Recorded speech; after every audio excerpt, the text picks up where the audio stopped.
Bueno, me voy a la segunda parte con esta diapositiva. Me parece que necesitamos, para mirarnos para adentro, desafiar a los mitos, porque seguro que están en nosotros, en mayor o menor medida los tenemos, son parte de nuestros hábitos. Necesitamos pensar que podemos dar distinto tipo de clases, que otra clase puede ser posible. Necesitamos desnaturalizar las reglas y para eso necesitamos poder pensar la clase. Mi segunda parte tiene que ver con esto, en estos últimos 15 minutos de charla. Algunos tips, no sé si son unos tips para pensar la clase, pero sí son algunos indicadores prácticos. El primero es esto, tengo la clase, ¿cómo me meto con ella? Y entonces les propongo esta idea, pensar la clase desde una doble progresión. Una primera progresión que me gusta llamarla interdidáctica, por la idea de que la didáctica interdisciplina con otros campos del saber, y una segunda progresión que es intradidáctica, es solamente didáctica. Esta primera progresión me hace entrar por acá, pensar el sentido de la clase. El sentido. ¿Por qué estoy enseñando esto? No solo para qué estoy enseñando esto, ¿por qué estoy enseñando esto? Porque esa respuesta al sentido define claramente entonces yo qué quiero con esta clase, cuál es mi intención con esta clase. Si entro por ahí, empiezo a interpelar la selección del contenido que hice para la clase. La semana pasada estaba reunido con unos colegas de matemática. Los colegas de matemática enseñaban matemática en arquitectura. El 85% de sus alumnos desaprobaba la cursada. Entonces, los colegas llamaron al equipo de didáctica de la universidad preocupados por lo que les estaba sucediendo. Una buena actitud de parte de ellos. Fuimos a trabajar con nuestros colegas. Nuestra pregunta primera fue eso. Bueno, ok, ustedes enseñan matemática en arquitectura. ¿Por qué están enseñando lo que están enseñando?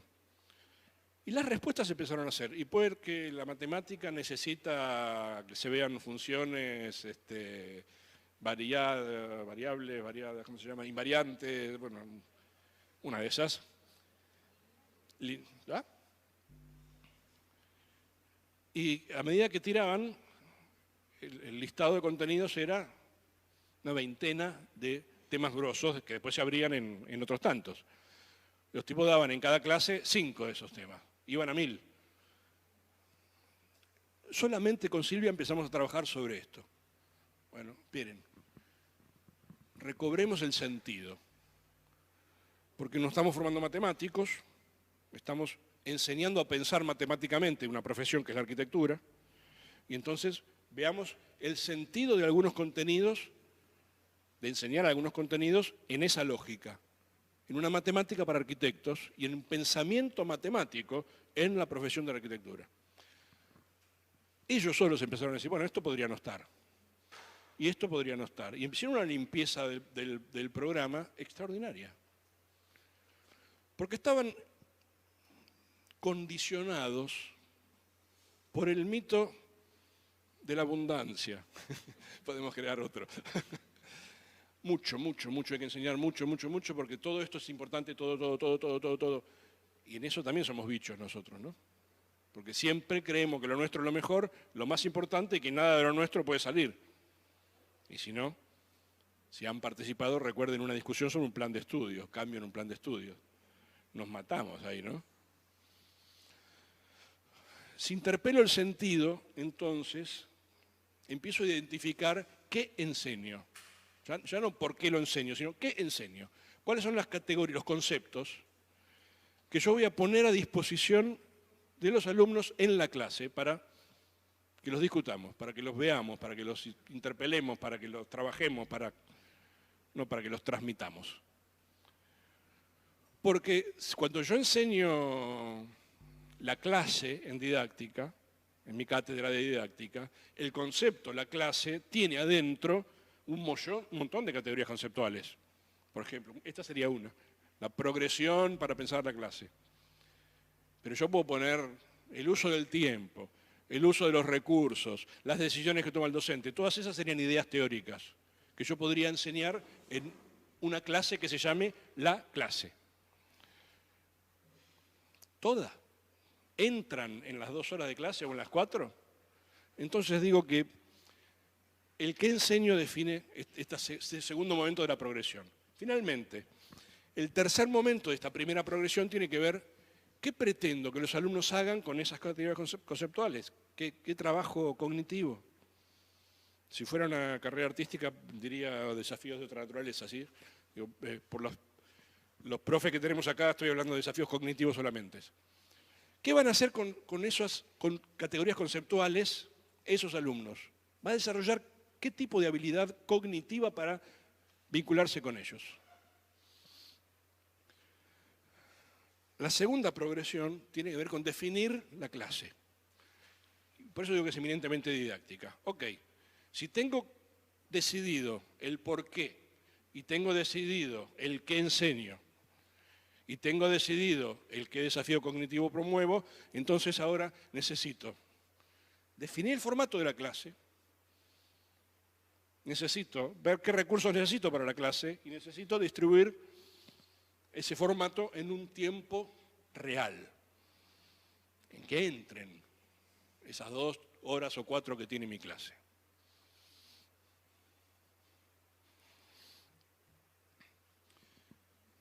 Digo que esta puede ser una conclusión.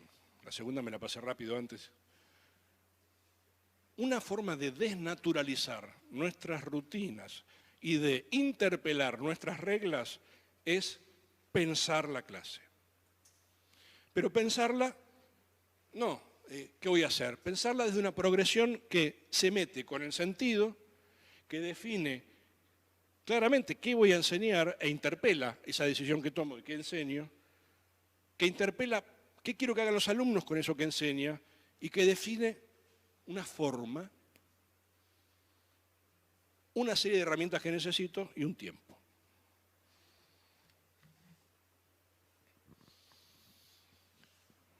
Pensado de esta manera, yo podría decir entonces que podría pensar la clase como una estructura en la cual se van encadenando distintos momentos.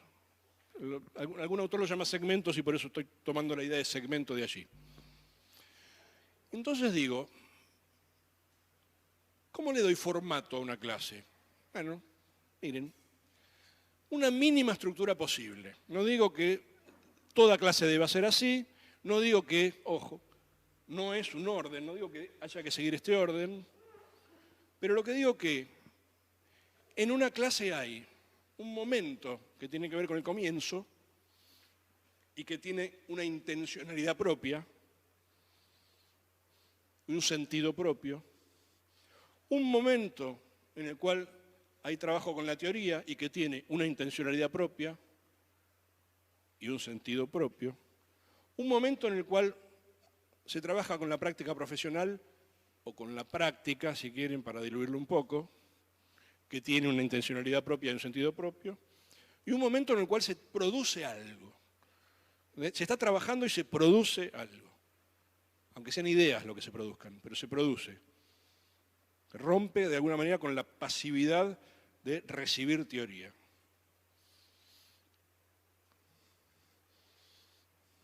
Voy a hacer una rapidísima pasada por estos 4 segmentos y terminamos. ¿Cuál es el sentido del momento inicial de la clase? Yo digo, miren, como en las fiestas, esperemos a los invitados. Nuestros alumnos son los invitados. Y nosotros, en una fiesta, no, yo pensé que no tenías a quién dárselo. Nos preparamos. Si es en nuestra casa, tratamos de lavar los platos. Claro, levantar los almohadones en el suelo, pasar la escoba. Digo, preparamos el ambiente, nos preparamos nosotros mismos, hasta nos preparamos de ánimo. Digo que así esperar a nuestros alumnos, como quien está esperando al invitado de una fiesta. El tema es que ese invitado, cuando llega a la fiesta, que es la clase, lo más probable es que no sabe ni a qué fiesta viene. Que mire con cara así desorbitada y diga, ¿qué tenía que cursar hoy yo?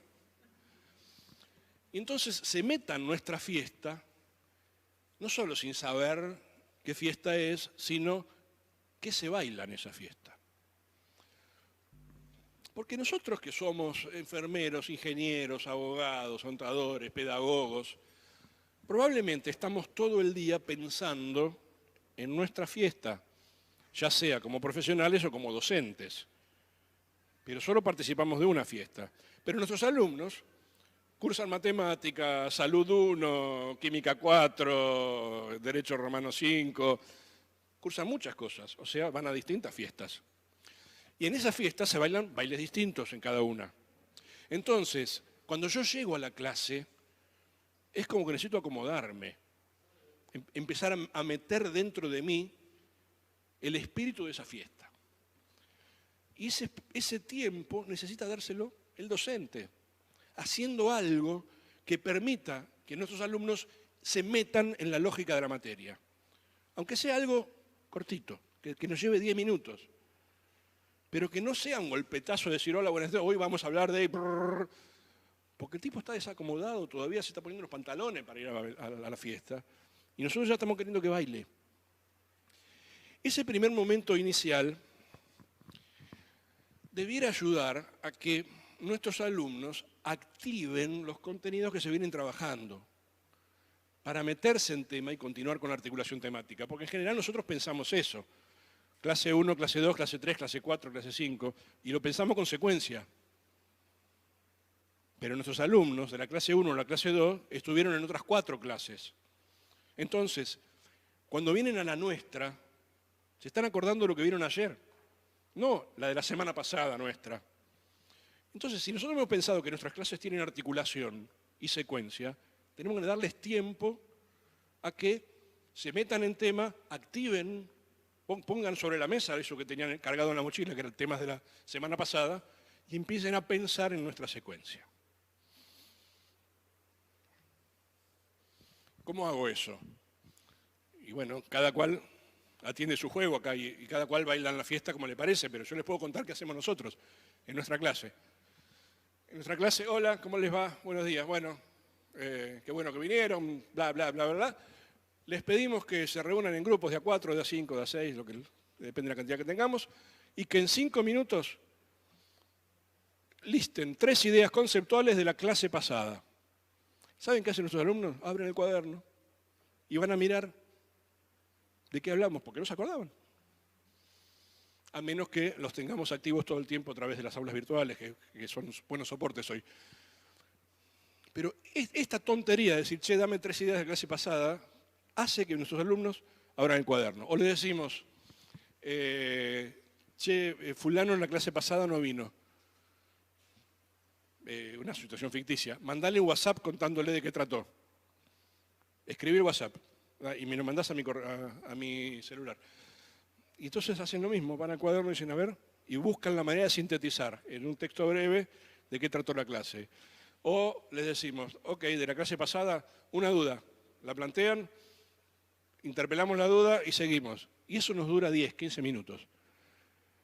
A nosotros, cada cual atiende su juego, a nosotros nos sirve para que nuestros alumnos se pongan en tema. Y se los cuento porque para mí es exitosa, para mí. Quizá no para ustedes, para mí. El asunto es que cada cual de ustedes encuentre una manera exitosa de resolver este momento, pensando en el otro que tenemos enfrente. Algunas cuestiones para el segmento de presencia de la teoría. Primero, no es automático que un alumno decodifique esas ideas conceptuales que vamos a poner a disposición. El trabajo de enseñar tiene que ver con ayudar a decodificar eso.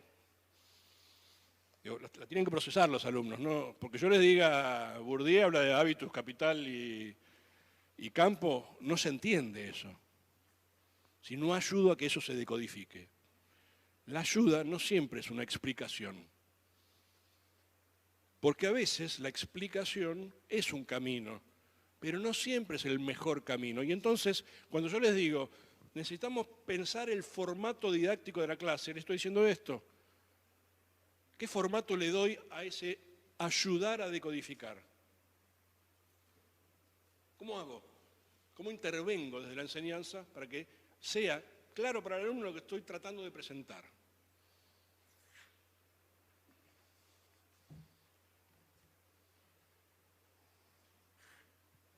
La clase requiere hacer presente el objeto de estudio, porque a veces nos olvidamos de él. Si yo digo que la enfermería estudia las prácticas de cuidado de la salud, y perdón si digo una burrada, entonces las prácticas de cuidado de la salud tienen que estar presentes en el aula. Las prácticas de cuidado de la salud. No el cuidado de la salud, las prácticas de cuidado de la salud, que no es lo mismo. No la teoría acerca de las prácticas de cuidado. El objeto de estudio necesito que esté presente en el aula, porque es la única manera que nuestros alumnos se vinculen con el conocimiento específico que estamos tratando de enseñar. No dar nada por supuesto. Sí, bueno, ustedes ya lo saben, ¿vieron? Eso somos bichos también, ¿eh? Somos bien bichos, ¿no? Porque nosotros sabemos que no lo saben, pero para legitimar que no te lo voy a explicar yo, le decimos, eso ustedes lo vieron en cátedras anteriores, así que seguramente lo saben bien, y ya no paramos, ¿sí? Si yo necesito que algo esté sabido para poder avanzar con otra cosa, no puedo dar por supuesto que está sabido. No puedo darlo por supuesto. Si hay texto, vincular clase y texto. Si hay texto, esto es, si los alumnos tienen que estudiar de un texto, la clase no puede tener el texto ajeno. Ojo, yo no digo que la clase sea una explicación del texto, pero la clase me tiene que dar indicios para después, cuando yo estudie solo, pueda vincular lo que sucedió en la clase, y está en mi apunte, con lo que tengo que estudiar del texto. No pueden ser dos mundos independientes. Sobre todo porque no siempre el texto está escrito para, en primer lugar, para el público alumno. En segundo lugar, no siempre el texto está escrito para el tema que nosotros elegimos. Está escrito para otra cosa y nosotros lo tomamos porque nos interesa un par de ideas de ahí. Pero esos indicios necesitamos, de alguna manera, anticipárselos a los ojo, miren, fulano escribe un paper para un congreso de investigación y se está peleando con Perengano. Entonces, donde el tipo dice, aquellos que dicen que, lo que está diciendo es, Thompson que dijo tal cosa, digo, eso que no aparece en el texto, yo necesito hacerlo presente en el aula, porque si no, no se entiende el texto.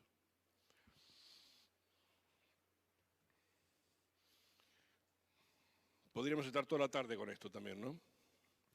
Las ayudas gráficas, porque los PowerPoint, o el Prezi ahora, o en general nosotros usamos ayudas gráficas. La pregunta es cómo interactuamos con las ayudas gráficas.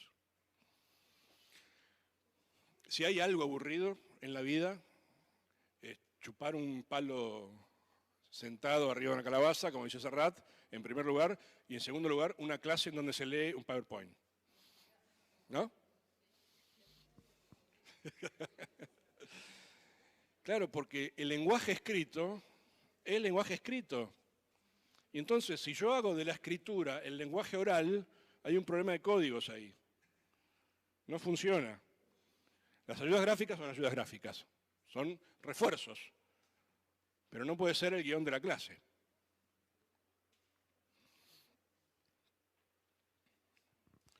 ¿Cómo traigo la teoría? Bueno, cada cual juega su juego. Lo que digo es que las formas tradicionales de enseñar, como dice Liliana Sanjurjo en un texto, las formas básicas de enseñar, me gusta esa idea de ella, está sostenida en las explicaciones, las preguntas, los ejemplos. Ahora, ¿cómo hago interactuar esos tres formatos básicos de la enseñanza? Didácticamente es una interpelación que no podemos dejar de hacernos. Porque si le estoy hablando a las paredes, no sirve. Si mi explicación es para que yo me quede contento diciendo, lo enseñé, calentito los panchos, no sirve. Lo explico es para que el otro lo aprenda. Si el otro no lo está aprendiendo, ese camino no funciona. Hay que darle otro formato didáctico a nuestra clase. Momentos de presencia de la práctica en nuestra clase. Hablábamos hace un rato del conocimiento teórico y del conocimiento práctico, voy a pasar eso. Solo quiero hacer esa aclaración.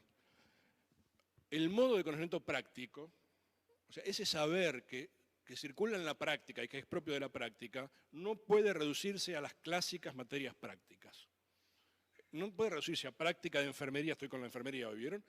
Práctica de enfermería 1 que se da en cuarto año, o práctica de docente que se da en cuarto año, o el conocimiento práctico, me encanta John en este sentido, un fulano de allá de la década de los 80, pero que lo plantea clarísimo, con la idea del practicum reflexivo, dice él. Necesito que la práctica atraviese toda la formación. Y hasta sería bueno, dice John, pensar el plan de estudios al revés. En vez de decir cuáles son las ideas teóricas que necesitan los sujetos para formarse, decir al revés, cuáles son los problemas de la práctica profesional que van a resolver estos sujetos. Y desde ahí armar el plan de estudios.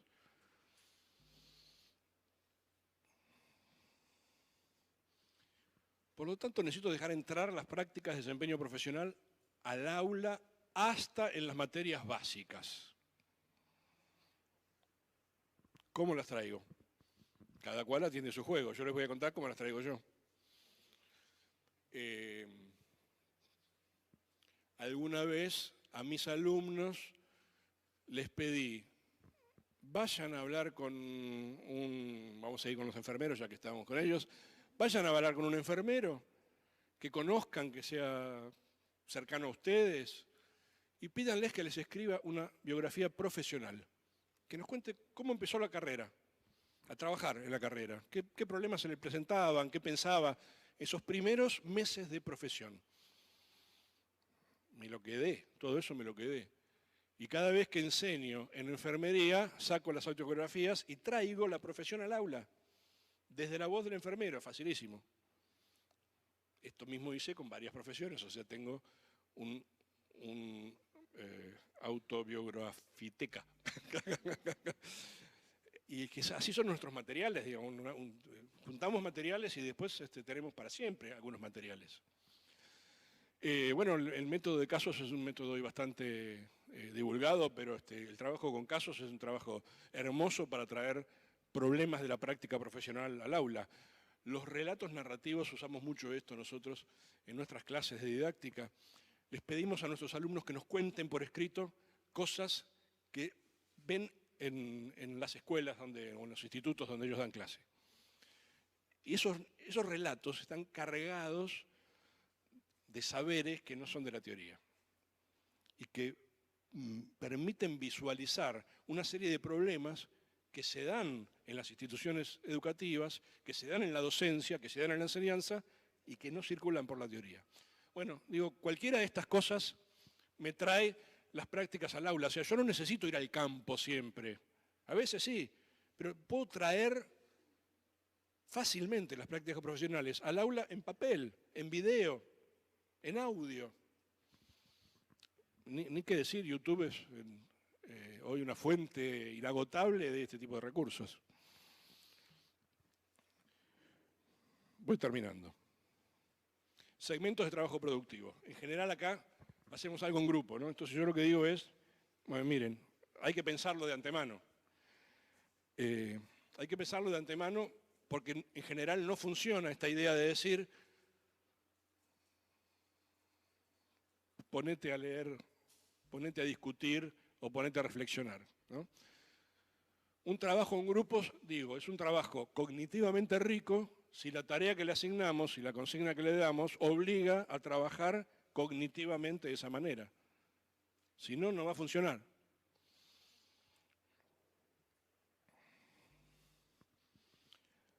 Algunas veces la clase sigue fuera del aula. Porque nosotros decimos, bueno, miren, lean tal texto para la próxima, resuelvan tal ejercicio para la otra, entren al aula virtual y participen del foro.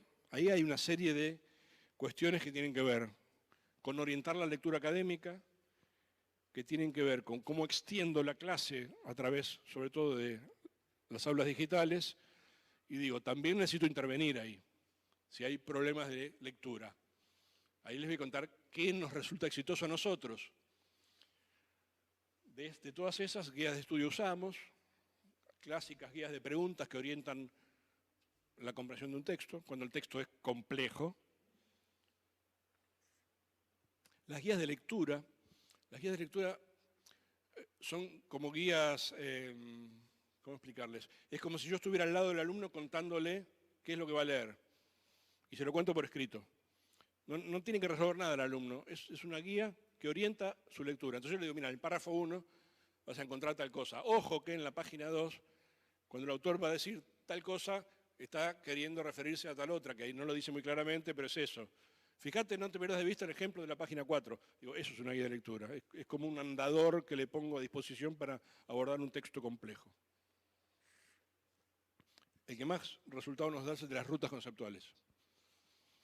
Un listado de las categorías conceptuales que para nosotros son relevantes de identificar en un texto.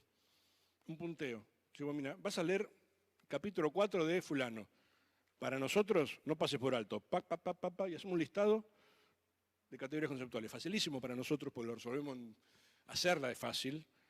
Y muy útil para los alumnos para orientar dónde concentran la atención cuando leen.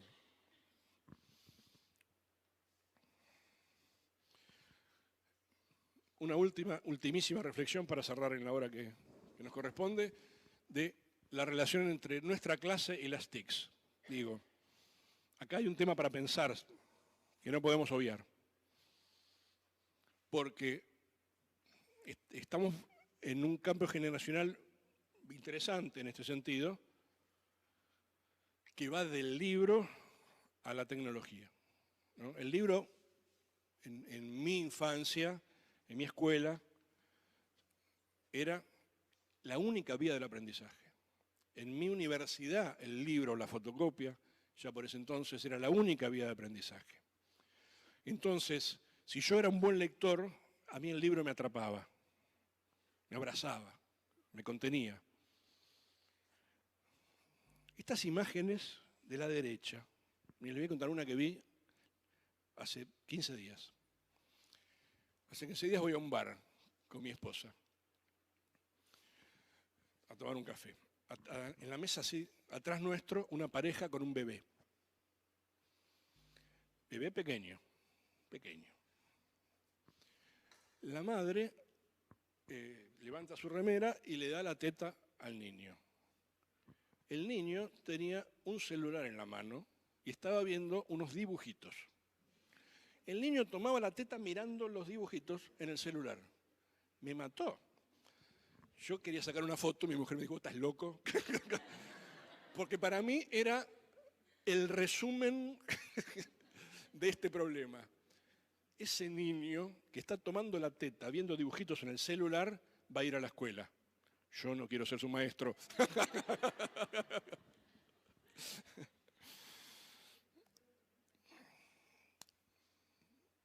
Acá el tema es que nosotros todavía estamos acá y nuestros alumnos están acá.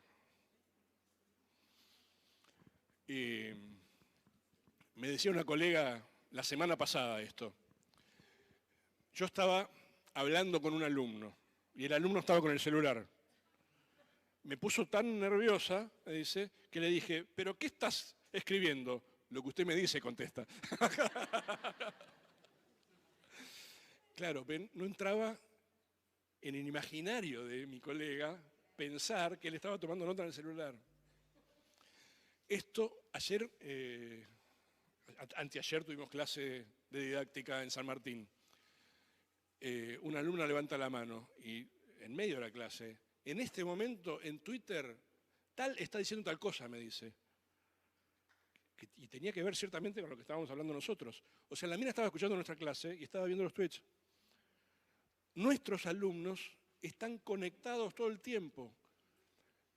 Entonces, cuando yo les digo, miren, hablar a las paredes no sirve, es porque esto que estamos haciendo nosotros ahora, que es una conferencia, cada vez tiene menos vida. Y en las aulas, ni que les digo. ¿Qué les parece? Yo arriesgo arriesgo que si las maestras, en vez de poner esos dibujos tontos que ponen para el abecedario, ponen esto, los tenemos alfabetizados inmediatamente. Esto es todo. Muchas gracias.